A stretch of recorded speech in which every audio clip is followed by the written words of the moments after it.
Frère, sœur, as-tu déjà ressenti ce pincement amer dans ton cœur quand tu vois quelqu'un d'autre recevoir ce que toi, tu espérais? Quand le bonheur de ton prochain te fait mal, au lieu de te réjouir, ce malaise discret, ce feu silencieux en toi, a un nom, la jalousie. Mais aujourd'hui, je ne suis pas là pour t'en parler comme d'un simple sentiment passager. Non, je suis ici pour te dire la vérité. La jalousie est un poison spirituel. Un piège que Satan utilise pour semer en toi la comparaison, la colère, la division et au final l'éloignement de Dieu. Et si tu ne la confrontes pas, elle te ronge en silence.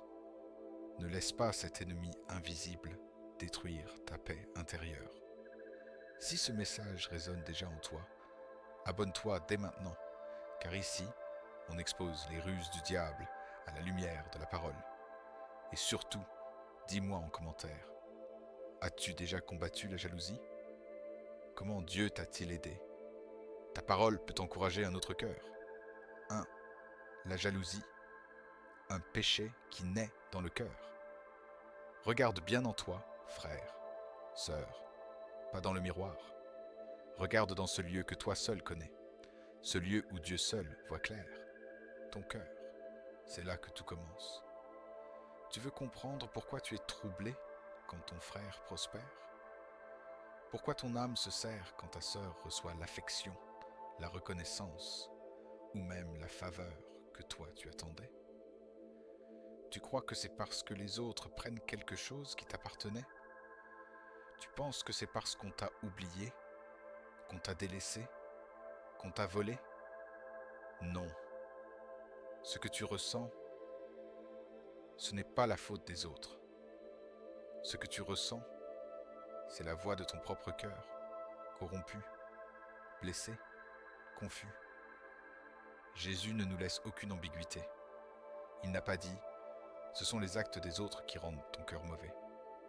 Il a dit « car c'est du dedans, c'est du cœur des hommes que sortent les mauvaises pensées, la jalousie ».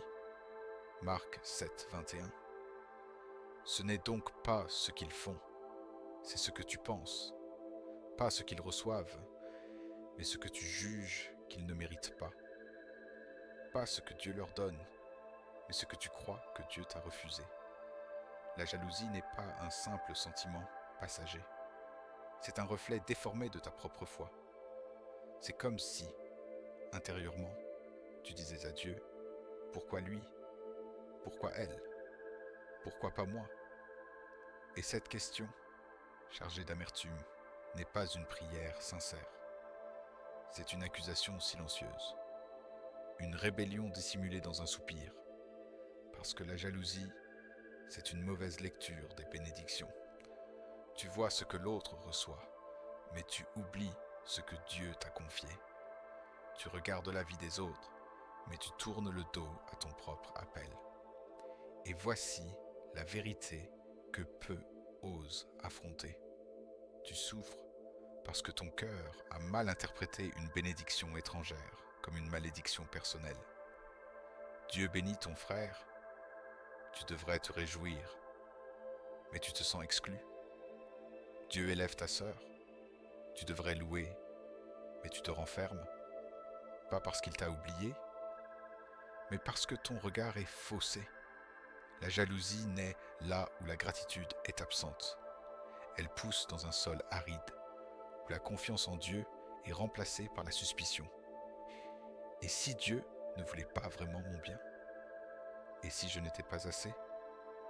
Et si j'étais invisible à ses yeux? Ce ne sont pas les bénédictions des autres qui t'éloignent de Dieu. C'est la façon dont tu les interprètes qui crée une distance dans ton cœur. Et cette distance, le diable l'utilise. Oh oui, il se glisse dans ce vide.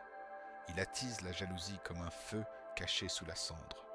Il te pousse à croire que l'amour de Dieu est limité, qu'il n'y a pas assez pour tous, que tu dois te battre pour exister, pour mériter, pour être vu. Mais Dieu ne bénit pas selon la rareté. Il bénit selon sa grâce, son plan, son temps. Et toi, Pendant que tu regardes à gauche et à droite, tu manques ce que Dieu veut faire en toi, avec toi, à travers toi. Pas dans la comparaison, mais dans la communion. Alors oui, la jalousie n'est pas seulement une émotion, c'est un diagnostic spirituel, un révélateur de ce qui, dans ton cœur, n'est pas encore pleinement soumis à Dieu. 2. Un poison alimenté par de fausses valeurs. Tu veux savoir pourquoi la jalousie te consume lentement, silencieusement, comme un feu sous la peau? Parce que tu as mis ton cœur là où Dieu ne t'a jamais demandé de le mettre. Parce que tu as bâti ton espérance sur des fondations qui s'effritent au moindre vent. Tu as donné de la valeur à ce que Dieu n'a jamais promis comme essentiel. Tu as cru que le bonheur se mesurait à l'épaisseur d'un portefeuille, à la brillance d'un sourire, à la quantité de likes, à l'admiration du monde.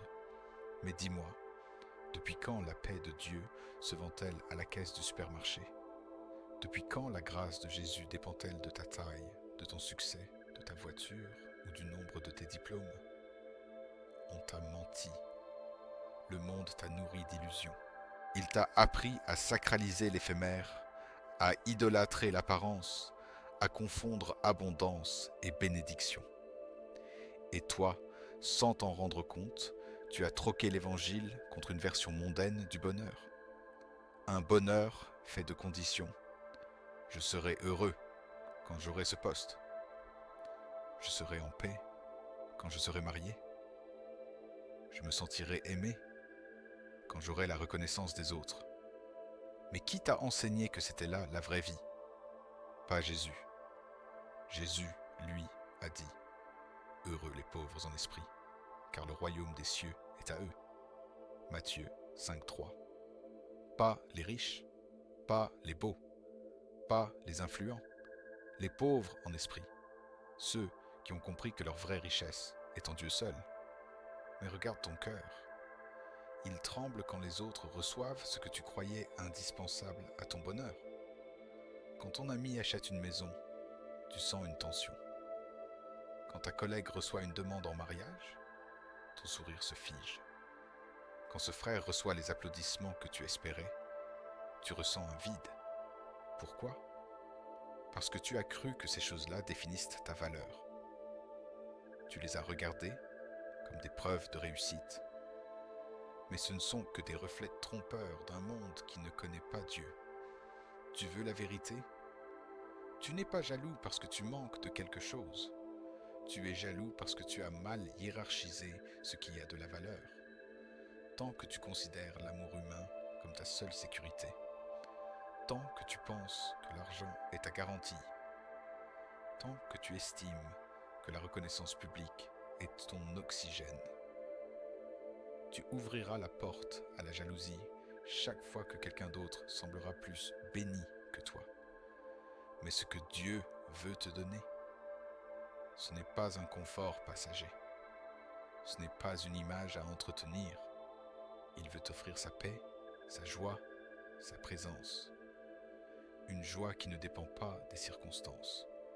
Une paix que le monde ne peut ni donner ni reprendre. Alors, pose-toi la vraie question. Si Dieu ne t'accordait rien d'autre que lui-même, serait-ce suffisant?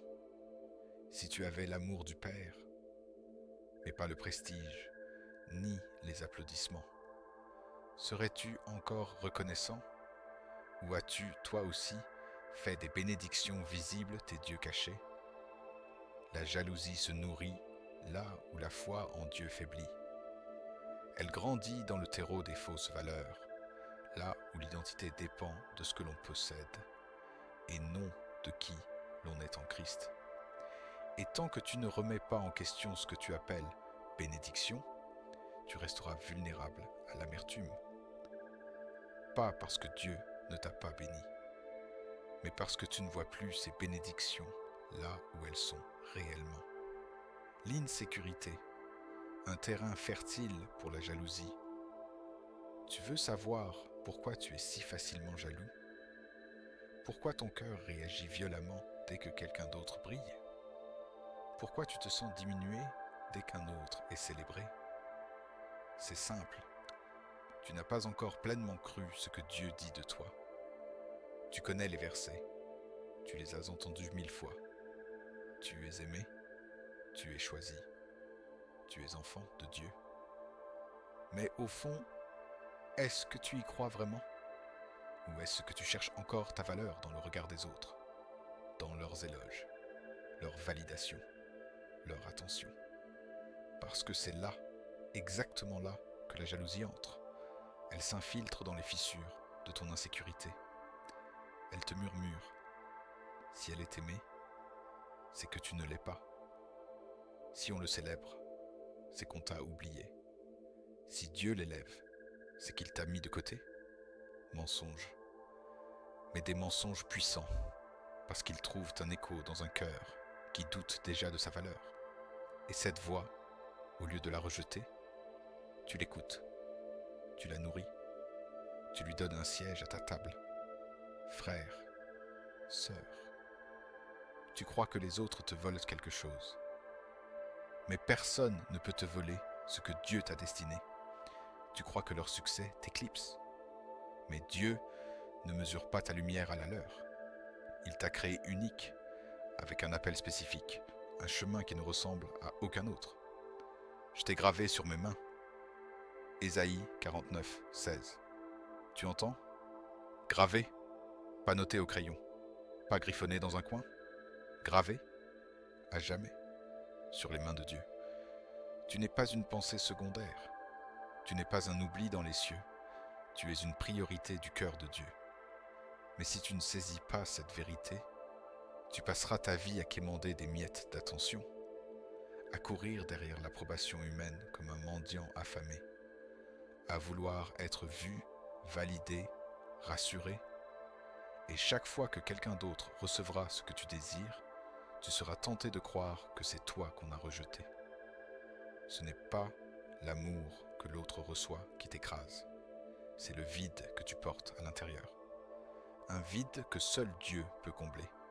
Mais au lieu de courir vers lui, tu regardes à droite, à gauche, et tu compares, et tu te plains, et tu jalouses. Pourquoi? Parce que tu veux entendre de la bouche des hommes ce que Dieu t'a déjà dit dans sa parole. Tu veux que le monde t'applaudisse, alors que le ciel t'a déjà adopté. Tu veux qu'on t'aime pour ce que tu fais, alors que Dieu t'aime pour ce que tu es. Ta valeur ne se prouve pas, elle se reçoit. Mais tant que tu douteras de cela, tu seras vulnérable. La moindre réussite des autres te blessera. Le moindre regard détourné t'inquiétera. Le moindre écart t'angoissera. Parce que tu ne sais pas encore qui tu es, à qui tu appartiens et ce que tu vaux aux yeux de ton Créateur. Tu es aimé, même quand personne ne te regarde. Tu es précieux, même quand personne ne t'applaudit. Tu es appelé, même quand ton nom n'est sur aucune liste. Et quand cette vérité deviendra ton encre, alors la jalousie perdra son emprise, non parce que les autres auront moins, mais parce que toi, tu sauras enfin combien tu as reçu. 4. La jalousie conduit au contrôle, puis à la destruction. Le cœur jaloux ne se contente pas de souffrir. Il veut agir. Il veut reprendre le contrôle. La jalousie, au début, c'est un frisson, un doute, une inquiétude. Mais si elle n'est pas arrêtée, elle devient une obsession. Tu ne regardes plus l'autre avec amour. Tu le surveilles, tu le scrutes, tu anticipes, tu soupçonnes et tu commences à vouloir régler la situation toi-même. Parce que dans ton esprit, perdre l'autre, perdre ton image, perdre ta place, c'est impensable, c'est inacceptable. Alors tu te lèves intérieurement comme un roi en danger et tu déploies tes armes de contrôle. Tu veux savoir si tu vis cela? Regarde, tu poses 1000 questions, non pas pour comprendre, mais pour maîtriser. Tu limites les sorties, tu freines les amitiés, tu interprètes chaque silence. Tu analyses les mots, tu lis entre les lignes, Tu tentes de prévoir chaque mouvement. Mais ce n'est pas de l'amour, c'est de la peur. Et la peur, dit la parole, n'est pas dans l'amour. Dans l'amour, il n'y a pas de crainte. 1 Jean 4,18. La peur de perdre te pousse à vouloir garder. Mais ce que tu tiens trop fort finit toujours par t'échapper. Et plus tu veux contrôler, plus tu étouffes. Comme Saül. Souviens-toi de lui. Il avait été un roi. Il avait reçu l'autorité, la faveur, le soutien de Dieu. Mais un jour, un autre est apparu. David. Et David brillait. David était applaudi. David faisait trembler les ennemis. David dérangeait. Et alors, dans le cœur de Saül, la jalousie a parlé. Il va me voler ma place. Il va me prendre ce que Dieu m'a donné. Il faut que je l'arrête. Et c'est là que tout a basculé. Il n'a plus vu David comme un allié, mais comme une menace. Il n'a plus regardé Dieu comme son protecteur, mais comme un arbitre silencieux. Alors il a voulu prendre le contrôle. Il a lancé ses lances. Il a organisé des poursuites. Il a mobilisé des hommes. Tout cela pour garder ce qu'il croyait être à lui. Mais qu'a-t-il obtenu? Rien.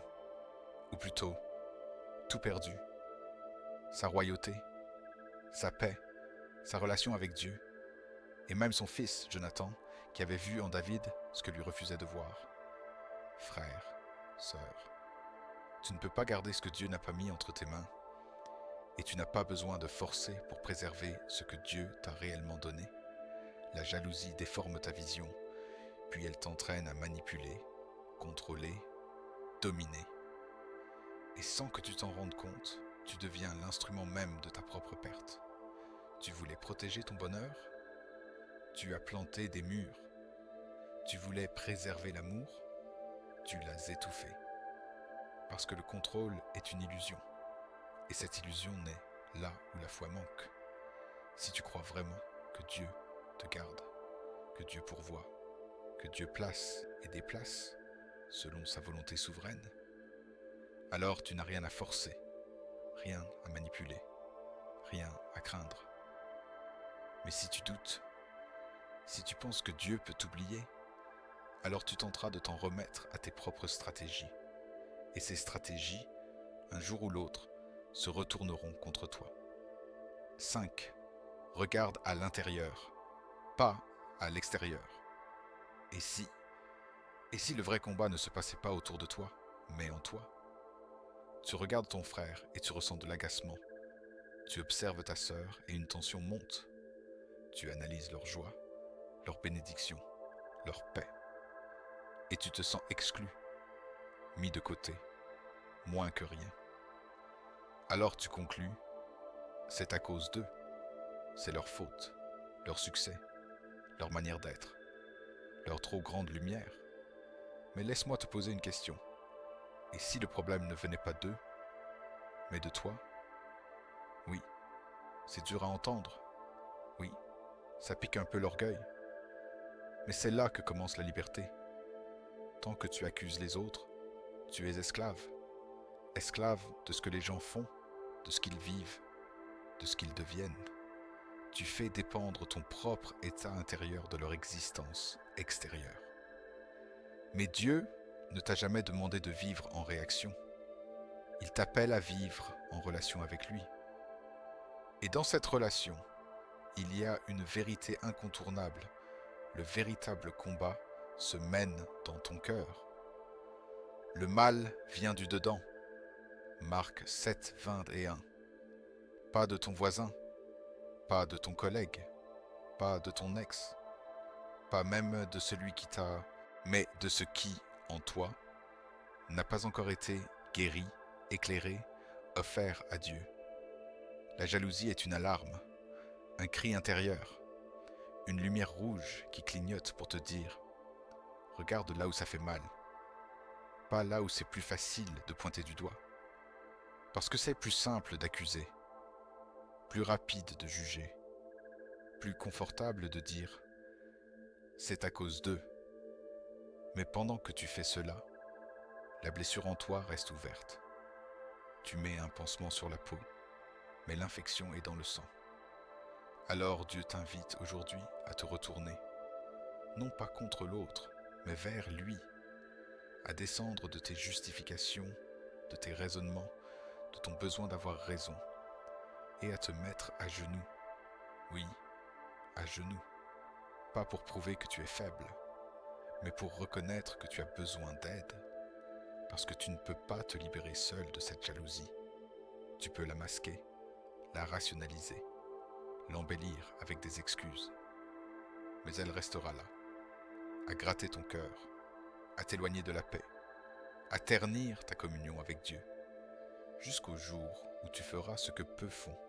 Tu te tairas, tu arrêteras de regarder l'autre, et tu diras à Dieu, Seigneur, regarde en moi, montre-moi la racine, guéris ce qui en moi veut encore contrôler, envier, se comparer. Et là, dans le secret, dans ce lieu que personne ne voit, commencera la vraie délivrance. Pas spectaculaire, pas bruyante, mais réelle.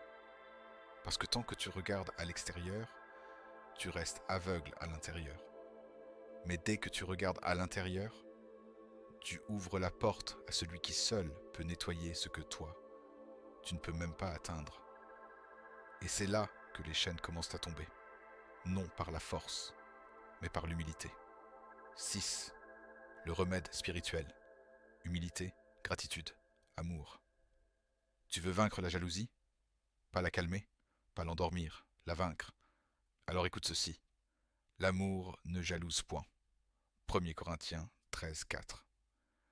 Ce n'est pas une métaphore. Ce n'est pas une jolie phrase pour une carte chrétienne. C'est une révélation spirituelle, une clé. L'amour véritable, l'amour qui vient de Dieu, ne laisse aucune place à la jalousie. Pourquoi? Parce que là où l'amour règne, il n'y a plus de comparaison, plus de compétition, plus de peur. Regarde Jésus. Il a tout donné. Il a lavé les pieds de ses disciples, y compris ceux de Judas. Il a béni ceux qui allaient le trahir.